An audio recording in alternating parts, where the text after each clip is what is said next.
Hi, I'm Mikey, and this is Tyler, and we're the founders of Innovative Start Organization. We are a nonprofit that teaches financial literacy to young adults and students alike. In these sessions, we go over topics financially related, economic related, that are more personalized to our audience, just to tell you about certain trends that we see, we hear about, keep you updated and informed. And again, on informed, we're never here to persuade. Always want to make sure you guys are at the top of that to, do your own research on some of the things that we talk about. Never just take our word as the um, say all. But yeah, so for our first topic today, obviously this is a really huge thing that I feel like a lot of people, depending on who you talk to, and these are some of the people I've seen in like college in general, and then also too as you become adults. Um, in reality, when it comes to spending money, some people are a little bit more conscious on what they spend their money on and what they feel like is important to them. Other people feel like, money is come and go, life is short, spend it while I have it, I can't take it with me mentality. So there's been some studies out there that just show that our generation and the generation before us, so just millennials and Gen Z, do have this kind of doom spending aspect. So obviously, if you're an adult now in those categories, obviously if you're a millennial, for sure an adult, but some Gen Z are still students and coming into the adult working world. A lot of things are expensive compared to what you might have seen for, your grandfathers and fathers, mothers, whatever. And that's like housing and things like that that you feel like will help you build a steady financial like life. So with that expensive outlook, a lot of people say, there's no point of me saving money on buying a house or, investing in this money all into the market or whatever else, because the end goal that I want doesn't seem attainable. So some statistics that we have here, nearly 80% of Gen Z and 73% of millennials admit to doom spending, which is basically intentionally spending significant money to luxury goods or travel because of the traditional American dream seems mathematically impossible. So, from the lens, I guess, from our perspectives too, as well as we fit in this category, that makes a lot of sense. I think the housing market is very tough right now.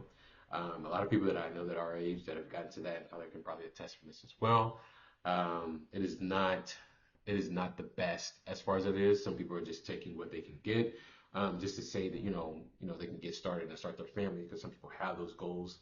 Other people are having a more individual kind of mindset where they say like let me just live my life, and if things turn out to be that way, then I'll approach that as it is. But as right now in the present, living presently, that's not something that I can see in my future. So I don't know, Tyler, have you seen as far as like housing market for people our age and people a little bit older being kind of tough on them? I'm pretty sure you probably had some conversations around that.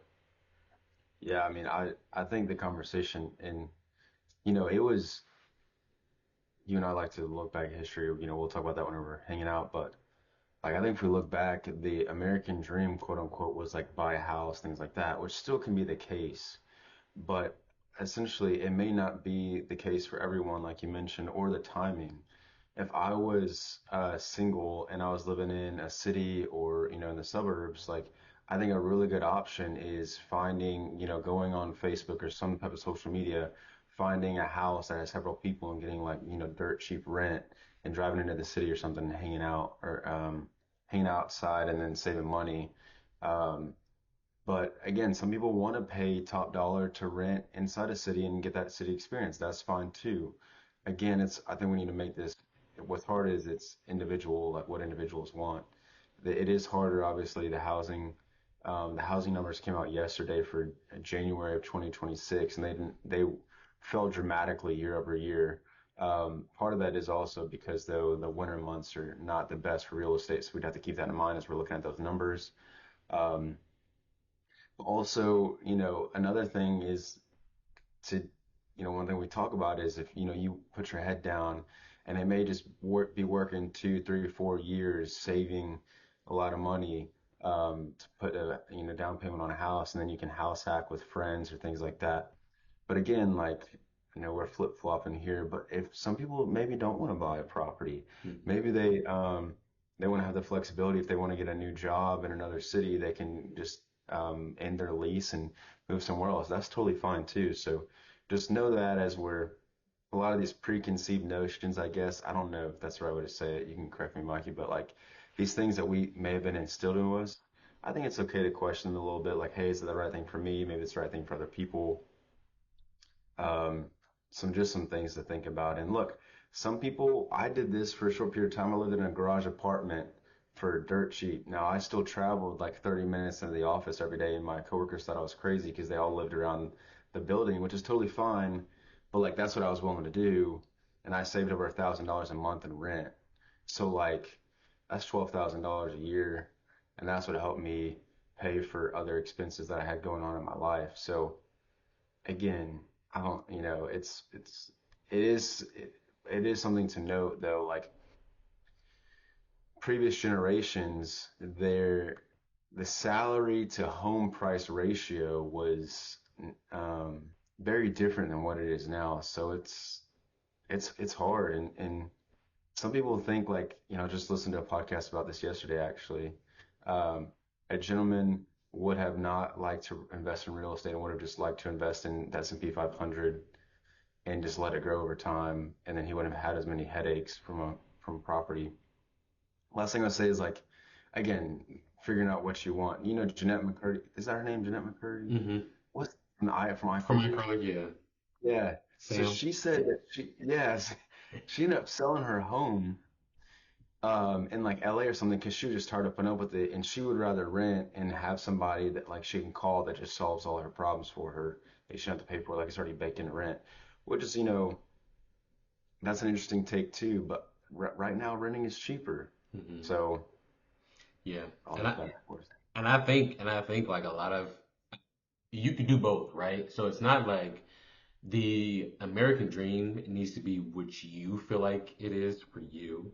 A lot of times, like you can't compare yourself to other people or what other people's goals are, and some people have a different mindset on like where they want to be at a certain age point or whatever that is, right? But regardless of if we take housing or whatever it is, just saving money is important. You can save money on both ends. You can still have, a life that you want or that you want to live and also save money. I think consumerism is huge right now. And especially with social media and the way things are marketed, um, that's where a lot of people's, money gets spent into and things like that. And we'll talk about that in one of our later topics, but essentially still save money, right? Regardless if the dream is to buy a house, regardless if the dream is to, own something, right? And the same sentiment that you were saying earlier too, as well as like I've heard plenty of people that like, I don't want the headache of the house. I'd rather just rent, where I can just get everything, you know, maintenance and everything else is kind of baked into that. A lot of properties have gyms, pools, things that you don't have to pay for if you had a house because those things rack up. It's about the ownership and the value, and if you want to raise a family, that home aspect comes from. But for somebody who that might not be in their radar, what's the point? Especially when it's extremely expensive. What is even more the point? You rarely find somebody who's buying a house by themselves if they're not going to rent it out, essentially, right? Obviously, homes are more so of a group kind of thing there. So I would say overall, as far as what it looks like just to be, financially stable, and especially when it comes to achieving something as the American dream, I feel like that's been something that we've learned about over time, and that has changed, especially with wages, inflation, values. Things have just changed overall as far as generation to generation, as what people hold as important. So yeah, I think those are some key points there. But jumping into our next topic, and this is kind of us ushering in some other stuff too, as well as far as subscriptions, right? Everybody probably has one. My first ever subscription was Netflix. Just I got one? that. I got that in my like sophomore year. It was crazy. It was like my first ever job I got, and I was like, oh, let me get Netflix. But it was great. That was when Netflix was probably at its peak, to be honest. Like, what was that? 2015, I think is when I got it. But yeah, I think overall and a lot has changed as far as all the subscriptions. I've canceled a lot of subscriptions. Everything's just like built on that basis. You used to be able to own stuff outright, or it already like you just pay extra just to own it, or lifetime access or whatever it is. But now everything's like let me nickel and dime you essentially. And it's interesting too because looking at these statistics here, so uh, this report says that 16 to 40-year-olds spend about $170 per month or $2,000 per year in subscriptions. Those are just that's just crazy to me because it's like if you flip that and you were able to invest that type of money with some type of compounding interest on that, that's you're really making money there. But it's dependent on what you're subscribed to. Now, most people have like a uh, streaming subscription. Some people have like sports subscriptions. I know people have like YouTube TV, Netflix, Disney Plus. Other people have gym subscriptions, right? If you're going to Planet Fitness, Crunch, whatever it is. Um, and a lot of people have, just minor subscriptions over there. So like, I don't know, something for like food. Some people might have like a Huel or um, something else like that. But subscriptions are so easy. Like a lot of apps and things like that make their money off of subscription revenue. That's probably like a large part of their um, revenue streams. So, but it's crazy to me because I don't think anybody really talks about it and nobody reviews them, right?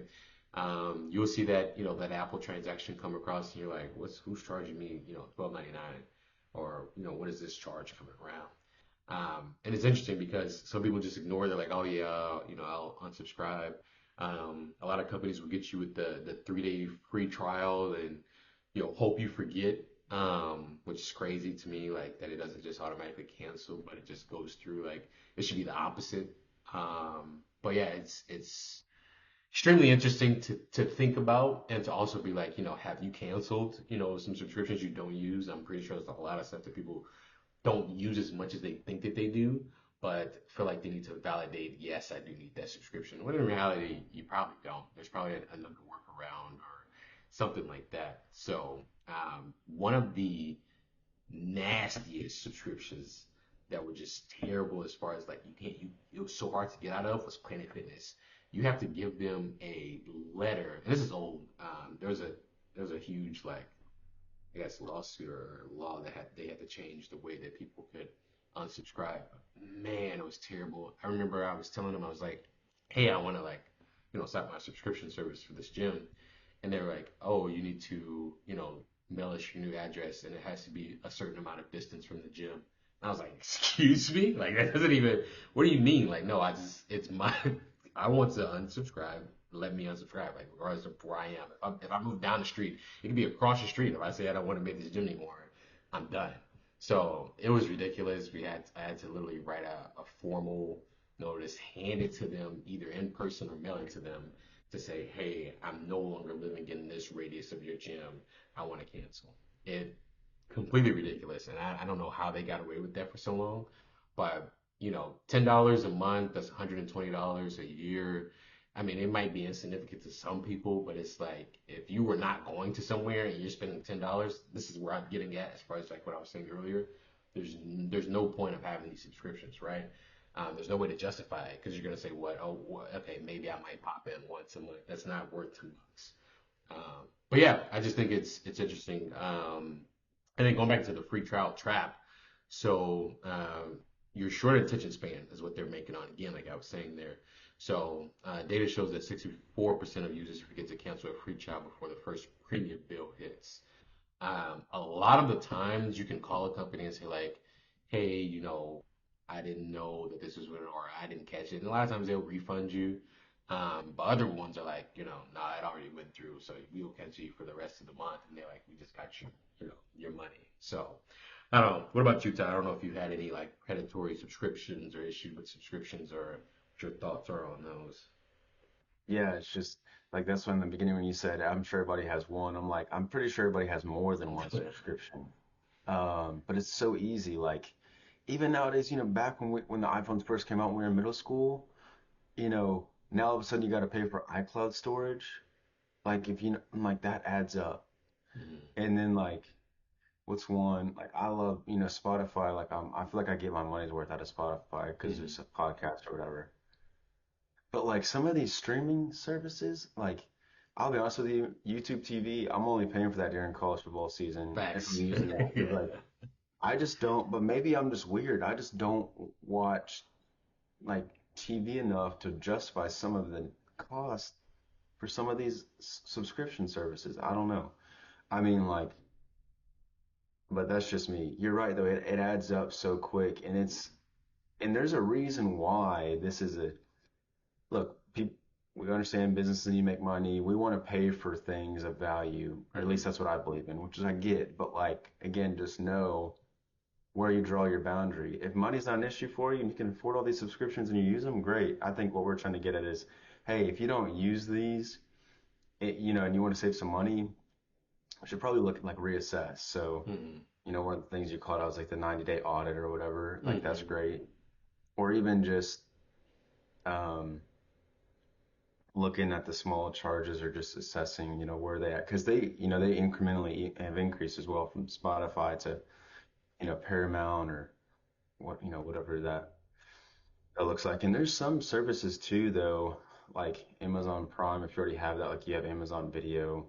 Hmm. So Yeah. again, it's the need versus wants conversations we always have. Like, do you really need something or do you want it? And not saying you don't treat yourself to one or two. Again, the boundary gets drawn individually, but please be aware they add up. They add up quick. Yeah. And one of the biggest things that I just saw recently too, if you're a student, stuff is heavily discounted for you. So use and abuse that student email to get those discounts. Because yeah, life is not fair as an adult. I don't like, it's not like scare anybody away, but like, yeah, it's a different ball game. Once that student life ends, it's like, they're good. It's a little uphill battle. I'll say that. So, but yeah, always review your subscriptions. I think I might go do one like literally when we get done with this just to make sure. So I've been thinking like there's a couple things I could probably get rid of.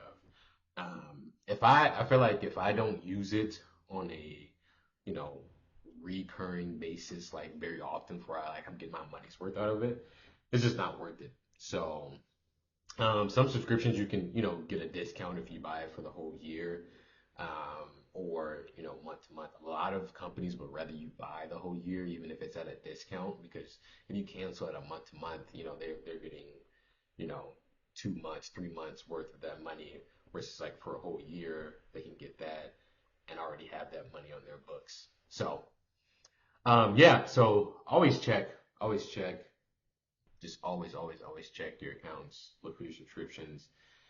Most bank accounts will tell you like they categorize a lot of stuff, so you can just go.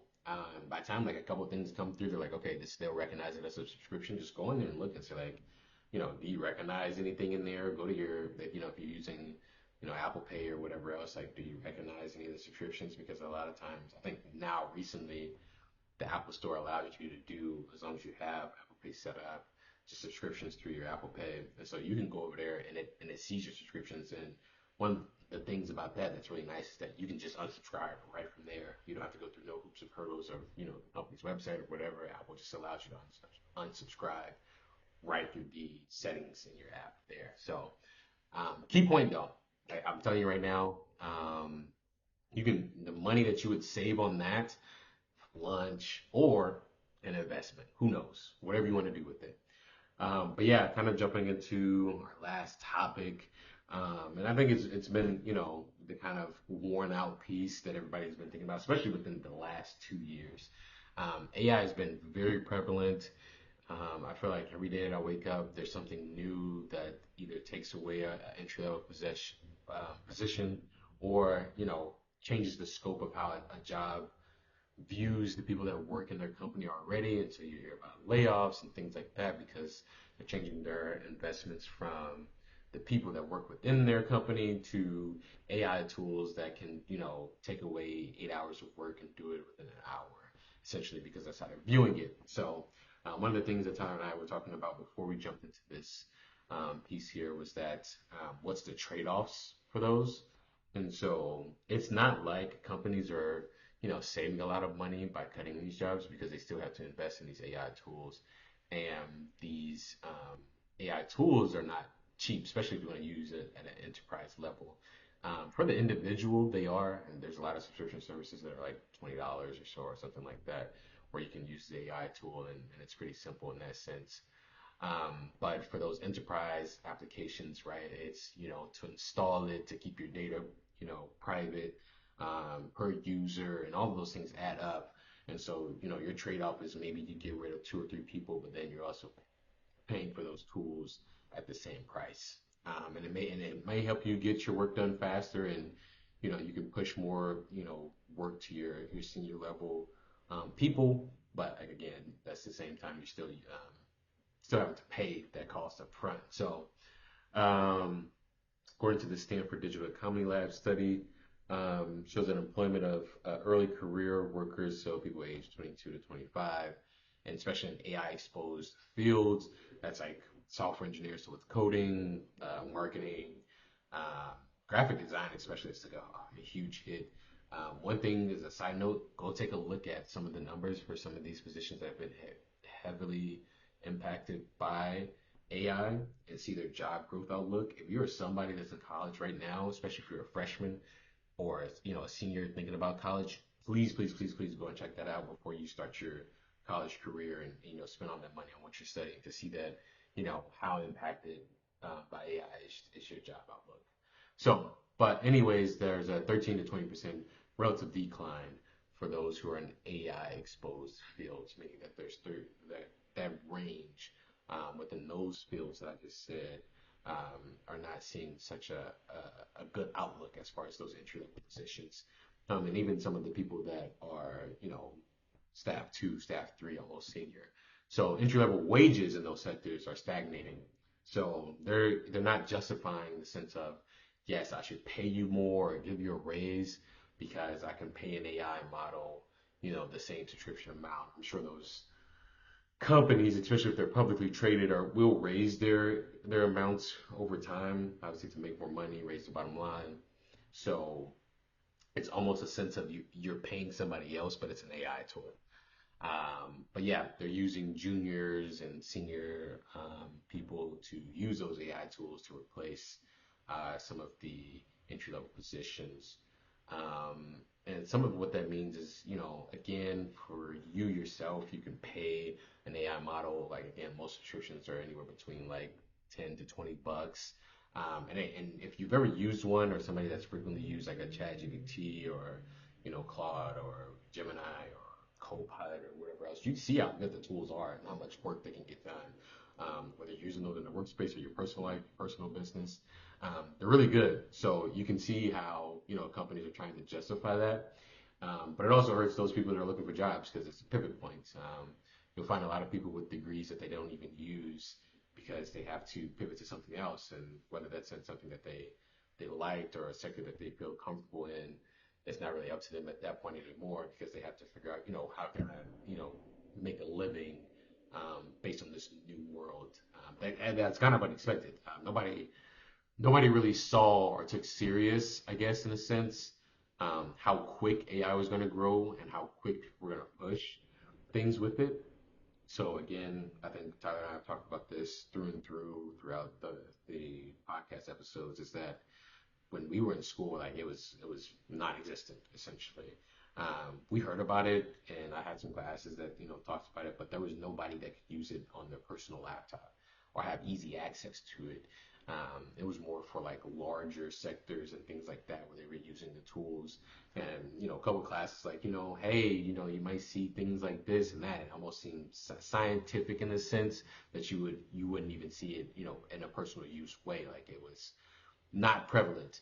But now it took only probably 3 years after graduating when we first started seeing people use Chat GPT. And then, it was people are using it for their emails and people are using it to help write their essays and, things like that. And people are like, oh, that's neat. It's a nice little tool. To now it's like doing full positions. And it's scary for some and probably most.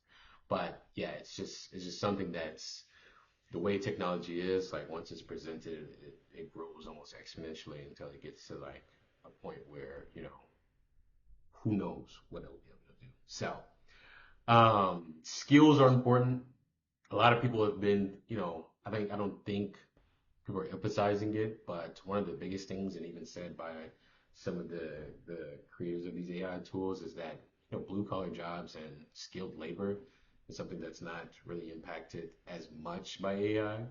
Um, those are just construction. Those could be painters, a whole bunch of things. There's plenty of opportunities out there. So again, if you're a student and you have a dream of doing this, but the AI market as far as it goes is not giving your job a great outlook, maybe something that you can pivot to, and it might not be something that you want to do, but it creates a living for you, and maybe you can do what you want to do down the line once you create that living and stability, financial stability, most importantly. Then that's the case. But sometimes a sacrifice up front will help you live the life that you want in the future, essentially. So, but yeah, pass it over to you, Tyler, as far as like some of those pieces there too. I don't know if you've seen or anything like that as far as AI tools within your job market or just anything like that within your own working. I know for us, we use some AI tools. I think most companies are using AI tools in some shape or form. But yeah, what about you?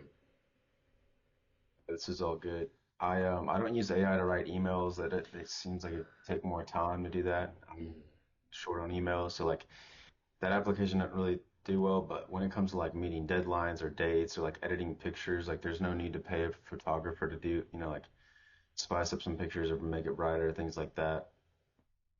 But I will say that like I'm not one to get all doomsday, but I am a little nervous for like current college students with how high that the unemployment rate is for that age group. Um, I mean, you and I both experienced this. We received job offers, 5, 6+ months before we graduated college, which is great. We had a pipeline and stuff, but mm, we're not seeing that as common right now. And so my thing is like, if you're in college or you're about to go, I'd go on to say I'd recommend looking into the trades pretty heavily, but that's mm, just my opinion. Why would you not go for 2 years? You're not going to come out with a bunch as much debt as college. The thing though that you won't have the college experience, but I think that's probably going to go away here in the next 5 to 10 years, at least to the extent that it's encouraged now. Um, and I would do a trade, yeah, honestly. Like I don't, and that's a big statement, but with how fast things are changing, I just don't see the need for some entry level roles, or don't expect to come out of college making 55,000 plus dollars a year. You may have to mm, go, you know what I mean? You may have to get like some type of smaller job just and start out that way. It's yeah, that's my 2 cents. yeah. I would also, and to emphasize, like, I would say for myself too, like if I was in that position of a student right now and I looked at, my job outlook and I was like, wait a minute, there's going to be nothing there. I'm not going to get paid what I thought I was going to get. Trade instantly. If you come out of high school, you could probably even start in high school. There's probably like you know half days you can do where you start to learn and you can get an early start. But for you to be in a trade, right? You get your apprenticeship and then you start to actually do the work and everything else, and those people make really good money. I don't know if anybody's ever talked to somebody in a trade, but like one thing I've never heard about somebody who's been tenured in there is that, oh, I don't make enough money for this to be justified. Those people make really good money. One thing I've always been told too is that like uh, the boring boomer jobs or whatever else, those have the most stable as far as income, right? That's the simple things that people overlook and things like that, but bring in consistent money. And you see time and time again. I'll tell you one thing right now, and something that probably most young kids have done or whatever is mowing grass. And you start to grow a little summer grass thing or whatever else. Time and time again, that never changes. You never see, a generation or a generation where somebody's not doing it, right? You would think, oh, if it's such a, just such a pastime kind of job or something like that, that's not the case. But people have lawn care services that make money. They make a lot of money. There's people that come and do a lot of stuff like so look at it that way, right?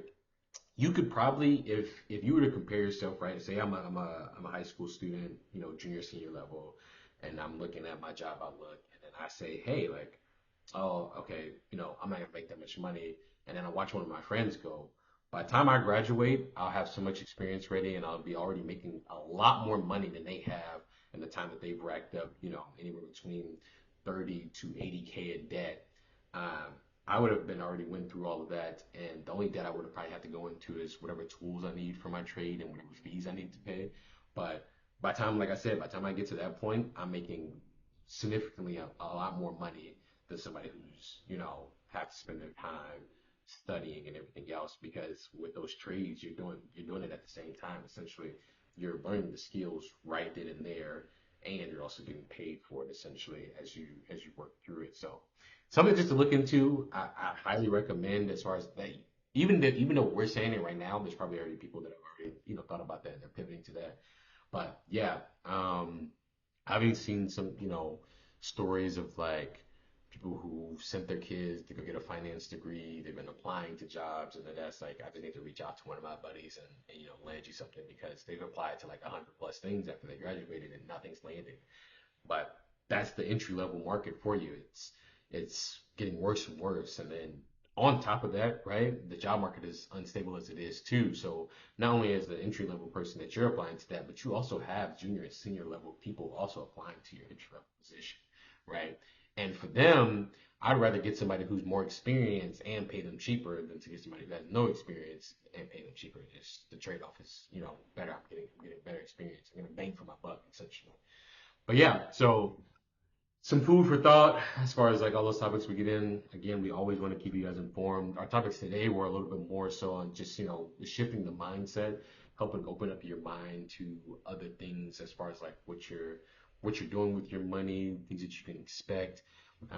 We just hope that you guys understand and take a look at that. But if you have any questions, or you have any comments on that, or if you have any ideas on, or personal stories yourself too, please let us know in the comments. But we appreciate you guys for your time. And again, you can check us out on YouTube and also uh, Apple and Spotify for our podcast. So we thank you guys, and don't forget to like, comment, and subscribe, and we'll catch you all on the following weeks. See you guys.